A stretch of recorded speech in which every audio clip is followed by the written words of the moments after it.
right.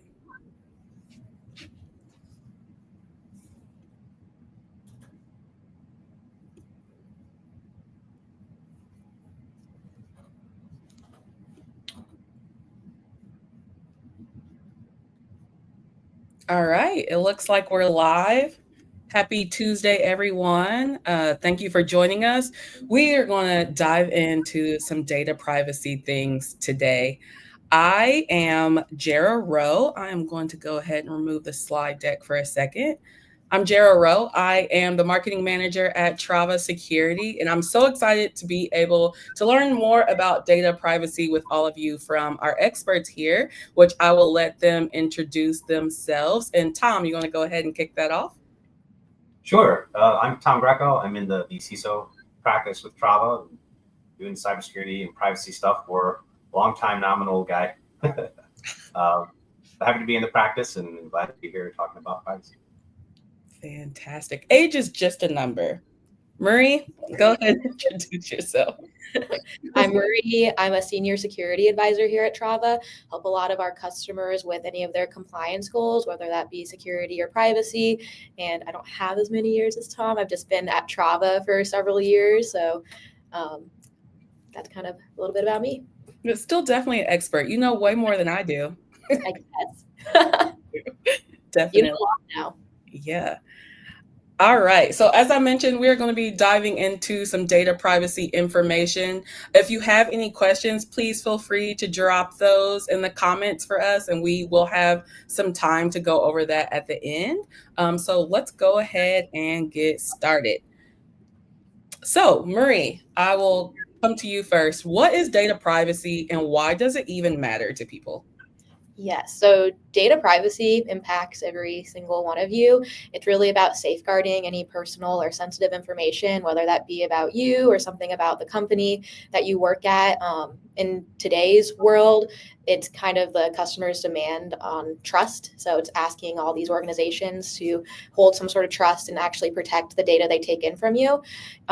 So it's very critical to a business organization and protecting your brand, but also it's important as an individual because you'll constantly kind of hear these days that data is kind of like the gold mine. Everyone wants your data. It's like kind of a gateway into like a threat actor if they were to get your information to get into more sensitive accounts.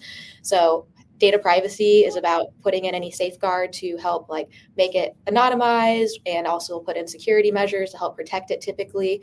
And it's just kind of keeping up the reputation of making sure that everything's staying private and no third actors getting your information to use it for malicious acts. Fantastic. Now, I believe I understand what this word means just based on context clues you were just giving, but you mentioned threat actors. What is a threat actor? Yeah, so typically, I've always heard threat actor instead of calling them like a hacker, just because they have the potential to be evil, and like hackers are the ones that like they've actually gained the information typically. So threat actor just really is just the bad guy, and they want your information, like I said, to get into other areas of your other more sensitive areas of your information, like your bank account or health information, which that's even a bigger gold mine. Fantastic. All right. So we can move on to learn a little bit more about like these different privacy regulations, which we do have a couple here on the screen, but I also know that that isn't all of them. So Marie, go ahead and teach us about this. Yeah, so these are two of the most common ones that you'll hear about. It's GDPR and CCPA.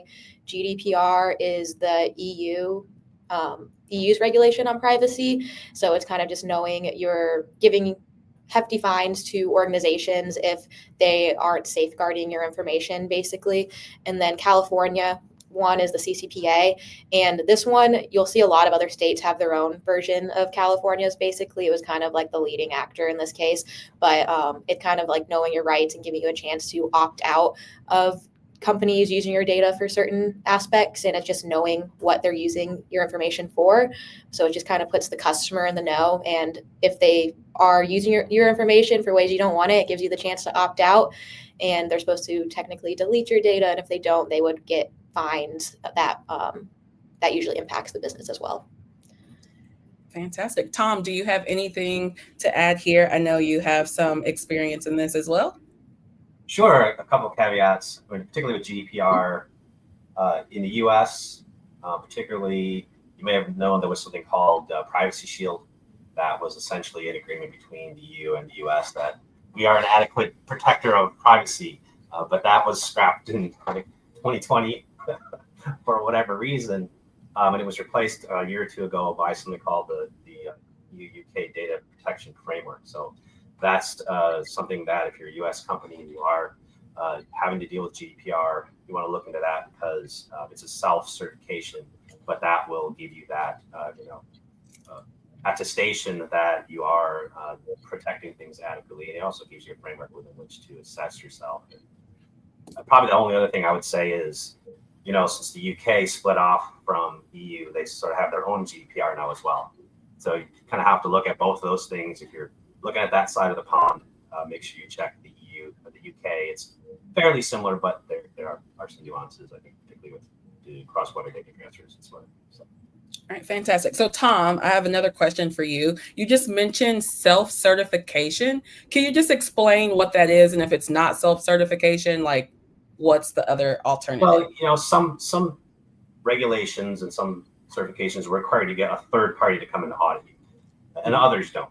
So when we say self-attestation or self-certification, saying whatever the governing body is for that thing. So in this case, the UK Data Protection Framework, the governing body is saying that the companies have to self-assess, self-certify, and submit those certifications, to the governing body. But there isn't going to be a third-party audit like some other things. For example, CMMC level 2 in certain situations, you need to have the third-party assessor come in, or even the government themselves if they're level 3, just as an example. All right, perfect. Yeah, that definitely makes sense. All right, let's keep it going so we can stay under the 30 minutes as promised. So next up, we're going to dive into more like data privacy best practices. And Tom, I believe you are guiding us through this section. Sure. So from best practices standpoint, and this is true for a lot of regulations, but whenever there's a scope to be determined, you want to make sure you minimize that. So from the GDPR or any kind of privacy standpoint, make sure that you're only dealing with the minimal amount of data that you need, right? Don't collect more than you need to, so you have to protect more. And make sure you know what you're collecting so you know how to protect it. And also define clear retention policies, because you don't want to be storing information beyond that which is needed for any contractual other privacy or regulatory requirements. That's definitely a big thing, and it's the beginning of the whole privacy journey when you're setting a program up. So it's the most important thing to get right, I think, is to make sure you have that scope and you have the purpose limitations in place. Certainly, the biggest thing that people think about is the whole data protection aspect of it, and that is super, super important, right? But that means make sure you have strong access controls and strong encryption. And those are the things that we want to do anyway, independent of privacy, correct? But it becomes even more important and doubly important that in a privacy standpoint, you do this. And not only that you're doing the data protection correctly, but that you're regularly assessing and auditing and reviewing, right? To make sure you have those things in place, they're designed effectively, they're operating effectively, and if you have any issues and you find them yourself before something bad happens. Right? And then lastly, I would say, be transparent. You have to have a transparency with your privacy policy. Put it out there. Make sure it's clear. Make sure it addresses all the salient points, depending on what you're having to comply with.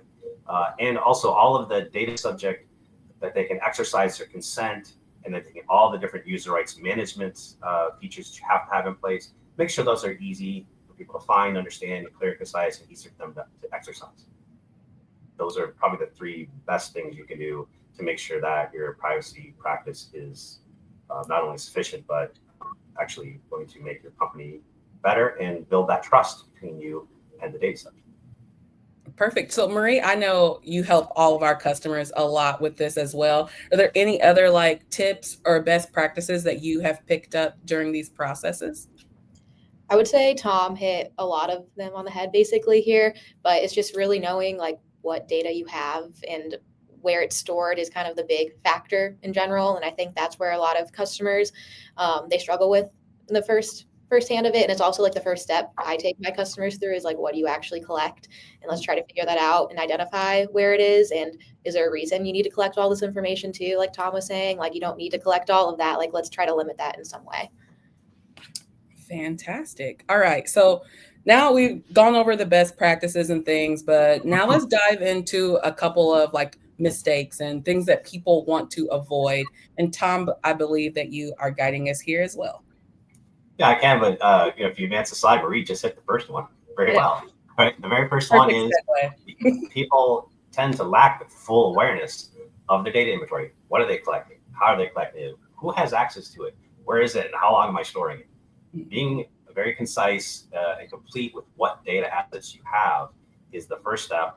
And it's the one step that people can tend to try to gloss over. They want to get right to the data protection side of it. Right? But how do you know what you're protecting if you don't know what you have? That's exactly what Marie said. It makes total sense. Also, I think I've seen this. People get gung-ho, privacy, let's do it. We get it in place, and then it's sort of a fire and forget. So it's not a one-time project.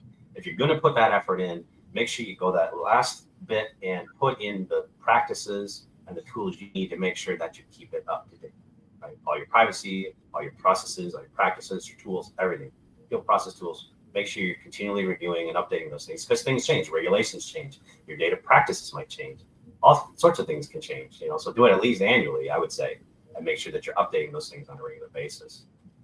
Don't underestimate risks of third parties. If you look at a lot of data breaches these days, the AT&T one that just happened, these are vendors, right? You have to make sure that your vendors are upholding the equal or better practices, security and privacy practices you are. So your vendor security management practices need to be up to snuff, especially since so many of us these days rely, particularly the cloud partners, to deliver our products and services, right?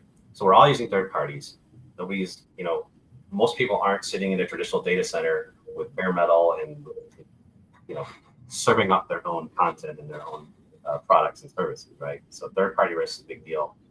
And then lastly, I would say it's easy to overlook, but especially I would say as a U.S. company, don't discount international data transfer requirements. Even if you're hosted in the U.S., if your products and services are available to subjects in other countries, then you have to understand what that means when they start transferring their data back and forth between your services and their own private residents. So that could have implications for you from cross-border data transfer.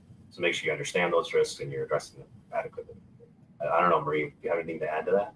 No, I think you covered most of the things. I think I would just probably add the third-party vendor risk is really big, especially right now. Everyone's kind of looking at their third parties, I feel like. And I know with a lot of my customers, I help them do their annual vendor reviews or when they take on new vendors.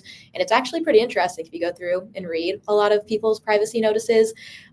Definitely recommend doing it if you ever have free time and really want to read one. But there are some people or organizations that still kind of aren't following any best practices, but are a pretty typical vendor that you see now, especially in SaaS companies. But I think it's good to see what they put on those notices of baselines they're following and make sure they're following at least something, honestly, at this point.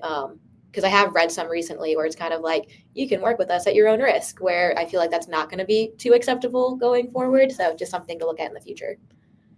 Yeah, I know I've learned as well from talking to experts like you all that you take on that third party risk, and a lot of people aren't fully equipped, I guess, to know the steps or what to look for. So we could give someone a tip about potentially working with another company and sharing data and things like that. What is one thing that each of you would tell them to look for or do first?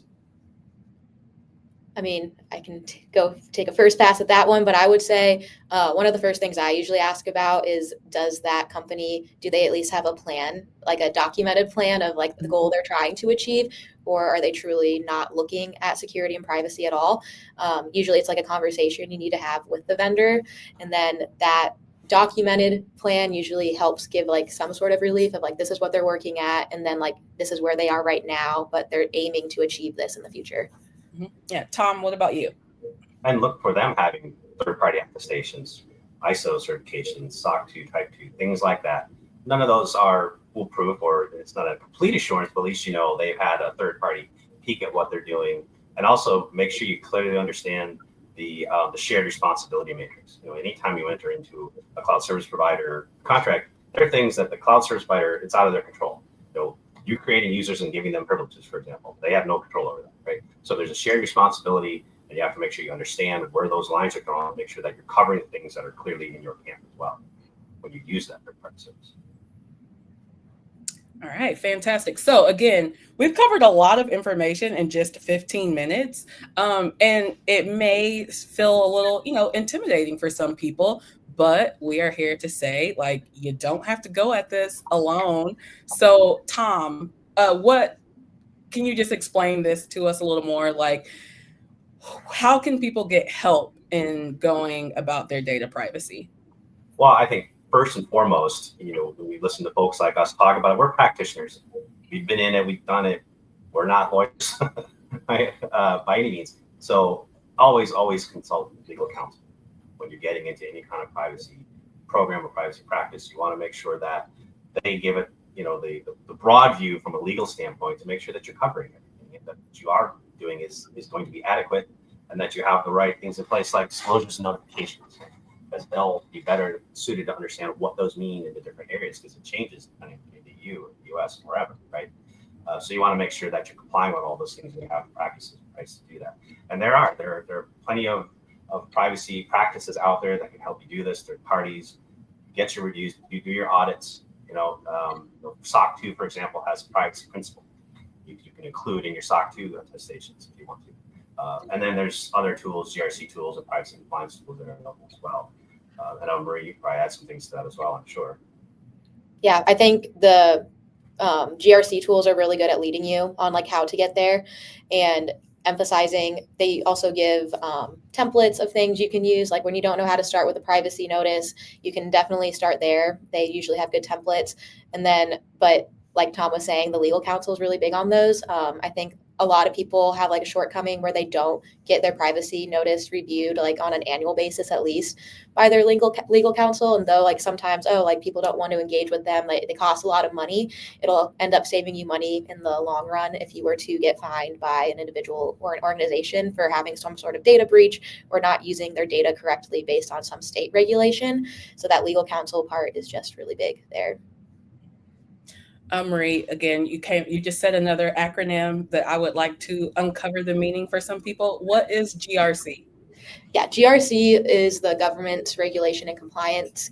That's kind of what it stands for. So really, it helps people easily walk through any framework that might be applicable to them. So whether they're going for a security certification or one of these privacy compliance regulations, it will help them go step by step. Like it will start with policies and then it'll tell you about the controls you need to put in place. So those safeguards that we were talking about earlier and making sure, like one of the big examples would be, here's what a data inventory is. This is how you could do it. Some GRC tools will have templates where you can start a data inventory, usually like a spreadsheet or some feature within their tool, and just kind of walk you through almost how to understand what you're collecting data-wise. Fantastic. All right. Well, we are at the end of the presentation for the most part, but if you would like to continue the conversation or reach out to Trava for assistance, please use this QR code or go to our website, travasecurity.com, and you'd have the perfect opportunity to work with Tom and or Marie or the other experts on the team. So Tom and Marie, we covered a lot of information very, very quickly. If there's anything else that you would like to remind people or like a tip or something, like what would that be? Marie, I'll start with you. I would say probably my top thing always is the data inventory, and I've talked about it a few times now, but just knowing what you collect and why you collect it, because you will have customers that come asking why you're collecting that type of information from them. And if you can't remove like their information from your network, then it could lead to some major fines for you. Yeah. Tom, what about you? Probably the two things I would emphasize is keep your stuff up to date and always consult your legal counsel. Fantastic. All right. If there's no questions from the crowd, I have one more, and if nothing else comes up, that can wrap us up. But again, I am not a cybersecurity expert, which is why I have these two people here with me. And I'm learning alongside a lot of our other customers and other people out there. But when I think about compliance, I'm pretty familiar with things like SOC 2. So can you guys kind of explain to me what the difference is between like SOC 2 versus GDPR? Well, GDPR is a regulation, first of all, right? And SOC 2 is a framework for getting a third-party attestation on several elements of your security and privacy practices. It's built on 5 principles, and when you attempt to achieve a SOC 2 certification, you have to at least pick what's called the security principle or the common controls, just kind of the basic cyber hygiene controls you have to have in place. And then you can also add things like, confidentiality, processing integrity, availability, privacy, these other ancillary practices you can put in there. But then it's basically, you can either do what's type 1 or type 2. Type 1 is, it's pretty much just design review. They come in and they do walkthroughs of your controls, and they look at how they're designed, and they give you a thumbs up or thumbs down. Type 2, they do that, plus they also do a full operational audit. So if you say you're running an access control process, they're going to actually test that it's operating the way you said it's designed. And so it's a lot deeper, more involved. But then you get that attestation, you can put it out on your website, and it's good for you from an internal standpoint because you have that assurance that you've got a third party looking at your stuff. But it's a good marketing tool as well, because now you get it, especially for your vendor due diligence, for prospective clients as well as existing clients. It's something that they can look at, say, yeah, every year we're having somebody else come in and tell us we're still doing it or not. Yeah, fantastic. That's super helpful. Well, we stuck to less than 30 minutes. That's fantastic. That was a lot of information. If anyone has any additional questions, like I said, please reach out to someone at Trava and we can assist you. Tom and Marie, thank you so much for taking the time and sharing your expertise with me and our listeners. So have a great day, everyone. Everyone.